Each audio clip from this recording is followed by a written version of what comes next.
여러분 안녕하십니까? 8월 24일 월요일 뉴스투데이 강원입니다.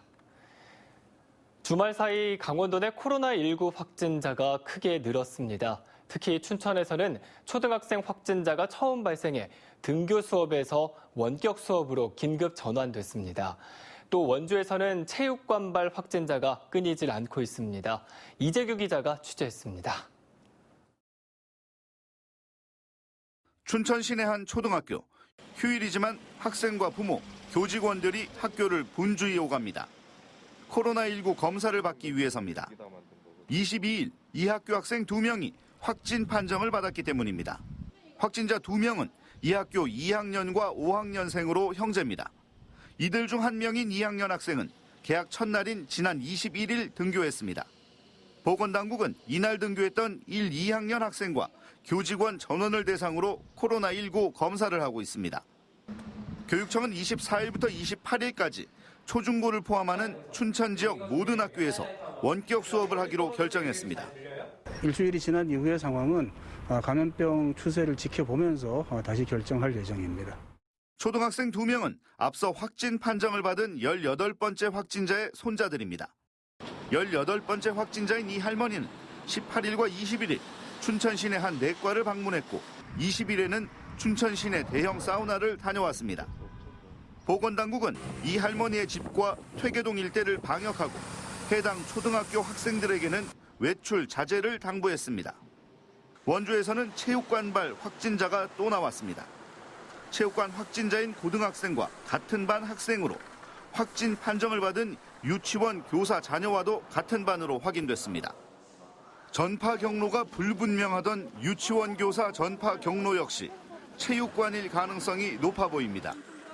원주시는 이번 재확산 때 감염된 확진자 대부분이 이 체육관을 중심으로 감염된 것으로 보고 감염 경로를 찾고 있습니다. 유치원 용사로 잡혀있는 거기는 전체도 사실은 시작은 이 체육관에서부터 시작됐다.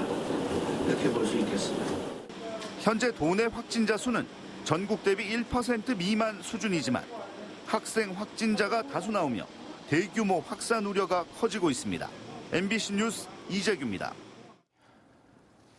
병설 유치원 교사 확진으로 전수 검사가 진행됐던 원주 명륜초등학교는 동료 교사 1명을 제외하고 전원 음성 판정을 받았습니다.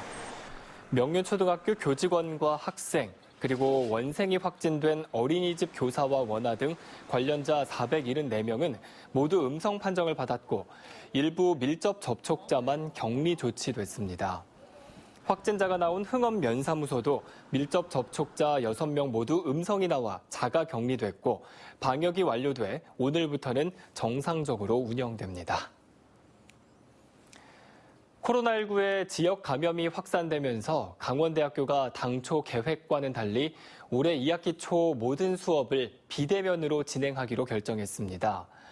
강원대학교는 2학기 개강일인 이달 31일부터 9월 18일까지 3주 동안 모든 수업을 전면 비대면으로 진행하기로 결정했습니다. 강원대는 당초 30명 이하의 교과목과 실험, 실습 교과목은 대면 수업으로 운영하기로 했지만 감염 확산으로 이같이 변경했다고 밝혔습니다. 또 오는 28일 춘천 캠퍼스에서 열 예정이었던 후기 학위 수여식도 결국 취소했습니다. 발전회사 항만건설 현장 인근에서 해변 침식이 발생하자 삼척시가 해결책을 찾기 위해 협의체 구성에 나섰습니다. 침식에 소극적으로 대처한다는 불만이 많은데 변화를 가져올 수 있을지 주목되고 있습니다. 유인호 기자가 보도합니다. 포스코 그룹의 발전회사 삼척 블루파워가 석탄 반입을 위해 항만을 건설하는 현장입니다. 바로 옆 해변이 심하게 깎여나가자 모래를 되메우는 작업을 벌이고 있습니다. 주민들은 침식의 원인이 된 항만공사 자체를 일단 중단하라고 요구하고 있지만 발전회사가 공사를 지속하면서 반발이 이어지고 있는 상황입니다. 백사장이 침식되고 대립은 갈수록 악화하자 삼척시가 지역협의체 구성을 발전회사에 요청했습니다. 저희들이 협약 체결 당시에 침식 저감 문제나 이런 환경 부분에 대해서 환경 보전 단체를 구성해서 협력해 나가기로 되어 있습니다. 협의체 구성을 요구한 건 2017년에 발전회사와 체결한 협약에 근거한 겁니다. 삼척시는 당시에 발전소를 건설할 수 있도록 바다 이용에 동의해주면서 맹방 해변 보전을 위한 협약서를 회사 측으로부터 받아냈습니다. 해안 침식 방지와 지역 주민 손실 보상의 의무를 규정하고 지역 협의체를 운영할 수 있다는 내용이 협약서에 들어 있습니다. 발전회사가 해상공사를 시작한 건 지난해 2월, 1년 6개월 만에 삼척시가 협의체 구성에 나선 겁니다. 지금도 무슨 그 협의체가 있다고 하는데 우리는 어떻게 구성되어 있는 그 자체를 잘 모르겠고 또 그네들 그 기능도 잘 모르겠고 누가 운영 관리하는지도 잘 모릅니다. 그래서 새롭게 지금 현재 행정에서 협의체를 구성한다고 하는데 그 협의체는 지금 구성되어 있는 그런 협의체와는 달리 좀 제대로 효과를 얻을 수 있는 그런 단체로.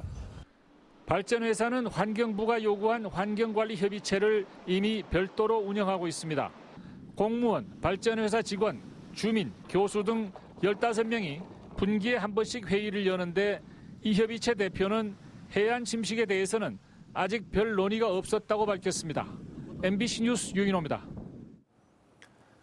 사회적 거리두기 2단계 조치로 강원 동해안의 70여 개 해수욕장이 모두 긴급 폐장됐습니다. 해양수산부의 긴급 폐장 조치로 이달 말까지 운영하려던 강릉과 속초, 고성 지역의 해수욕장에서는 파라솔과 물놀이 튜브를 정리하는 등 폐장 후속 조치가 이어졌습니다.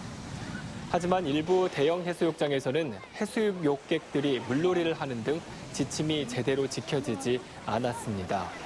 해양수산부는 조기 폐장으로 물놀이와 샤워장 등의 이용을 금지했지만 해변 방문은 금지되는 건 아니기 때문에 이달 말까지 해변 일대의 방역 관리는 유지된다고 밝혔습니다. 전국적으로 사회적 거리두기 2단계가 확대 시행되면서 춘천시가 실내 50명 이상, 실외 100명 이상의 모든 모임이나 행사를 금지한다고 밝혔습니다. 특히 춘천과 원주를 중심으로 확진자가 잇따르면서 노래 연습장과 PC방 등 고위험시설 12정의 운영을 중시지키고 종교시설은 비대면 예배만 허용하기로 했습니다. 또 결혼식과 장례식, 동창회 등 사적 모임은 인원 기준을 준수할 경우에 한해서만 허용되게 됐습니다. 춘천에서 확진자가 잇따라 발생하자 춘천시가 일부 관광지와 체육시설을 다시 폐쇄했습니다.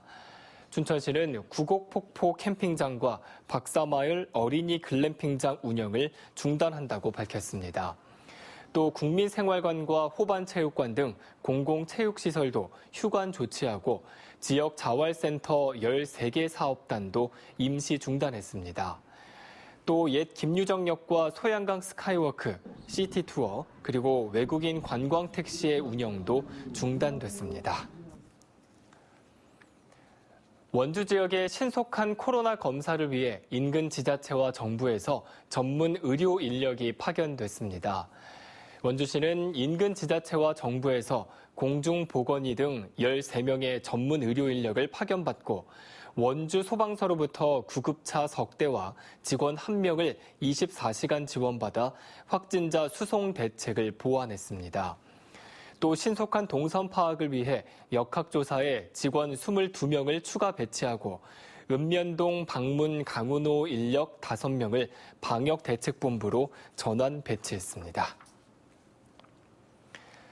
코로나19의 전국 확산으로 강원도의 중고등학생 종합실기대회가 전면 취소됐습니다. 강원도 교육청은 다음 달 19일 춘천교육대학교에서 운영하려던 강원도 중고등학생 종합실기대회를 학생들의 건강과 학습권 보호, 그리고 감염병 확산 방지를 위해 전면 취소했다고 밝혔습니다.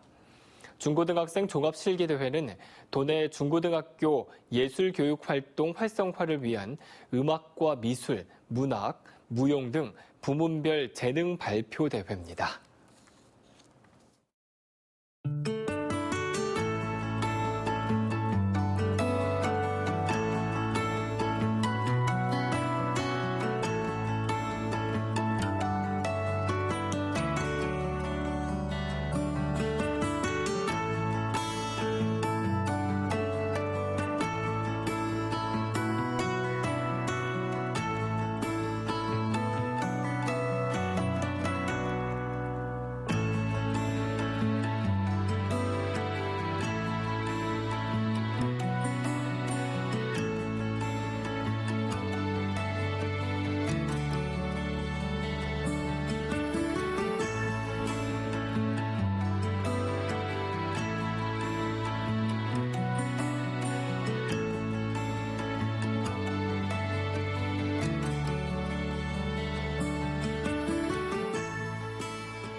지난 20일 코로나19 첫 확진자가 나온 화천군이 노인 일자리와 숲 가꾸기 등 공공근로 일자리 사업을 9월 3일까지 전면 중지하기로 했습니다. 이와 함께 수십 개 강좌가 운영되고 있는 화천군 여성교육을 비롯해 초중고등학생 대상 학습 프로그램 등 평생교육 강좌도 중단합니다. 특히 확진자 동선에 포함된 화천 5일장 폐쇄에 이어 산해 5일장도 같은 기간 동안 운영하지 않기로 결정했다고 밝혔습니다. 인제군이 코로나19 비상근무 체계를 강화하면서 감염 차단에 행정력을 집중하고 있습니다. 이에 따라 관내 시외버스 터미널을 중심으로 버스 정류장과 문화체육시설, 의약업소 등 공공시설과 다중이용시설 450여 곳에 대해 방역소독을 강화하고 있습니다. 또한 9월까지 2억 3천만 원의 예비비도 확보해 보호복과 마스크, 손소독제와 살균제 등 방역 물품을 추가 구입하는 한편 이르면 이달 중에 음압카트도 구입해 만일의 사태에 대비한다는 계획입니다. 코로나19의 확산세가 계속되면서 올해 홍천군 내면의 은행나무 숲은 일반에게 개방하지 않기로 했습니다. 홍천군에 따르면 전국적으로 집단 감염이 이어지면서 코로나19의 지역 유입을 차단하고 숲에 휴식을 주기 위해 올해는 개방하지 않기로 결정했습니다. 홍천 은행나무 숲은 지난 2010년 개방된 이후 매년 10월 한시적으로 일반인들에게 무료로 개방돼 수많은 관광객들이 다녀가는 홍천군의 대표적인 가을철 관광 명소에 해당됩니다. 코로나19 확진자 급증으로 춘천의 김유정 문학촌이 다음 달 7일까지 임시 휴관을 결정했습니다. 춘천시는 사회적 거리두기 2단계 수준의 방역에 따라 김유정 문학촌을 임시 휴관한다고 밝혔습니다. 다음 달 7일 이후에도 코로나19 상황이 개선되지 않으면 휴관 조치는 더욱 연장될 가능성이 있습니다. 춘천시가 모든 시민을 대상으로 제공하는 긴급 재난지원금에 대해 다음 달 7일부터 온라인으로 신청이 가능합니다. 춘천시가 지급하는 금액은 10만 원으로 모든 시민들에게 1인당 한 차례 지급됩니다. 지원 대상은 8월 13일을 기준으로 신청일까지 춘천 시민으로 등록된 내외국인입니다. 신용 체크카드 충전식 온라인 신청은 다음 달 7일부터 가능하며 오프라인 신청은 14일부터 진행되고 종이 상품권이나 선불 카드로 받는 것도 14일부터 온라인, 오프라인으로 신청이 가능할 것으로 보입니다.